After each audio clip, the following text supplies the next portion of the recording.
नमस्कार. मी कुलदीप काटकर, ॲडव्हान्स पेस्टिसाईडकडून एरिया मार्केटिंग मॅनेजर सोलापूर आणि सांगली विभागाचं काम पाहतो.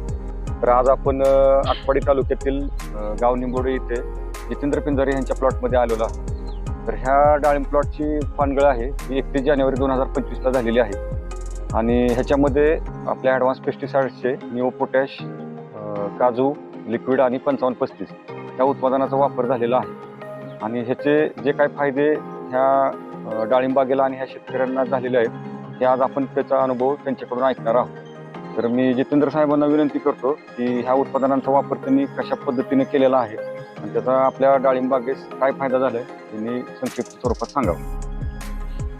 न्यू पोटॅशचा आम्ही फवारणीद्वारे उपयोग केला. एकरी 48 ग्राम आणि 55-35 15 दिवसाच्या अंतराने एकरी लिटर सोडलेला आहे. काजू याचा ऊन चाट्याचा वगैरे प्रभाव कमी होण्यासाठी ड्रिपने सोडले. तर आपण बघू शकताय की आपण बघूया आता बागेत. या जितेंद्र साहेब दाखवा.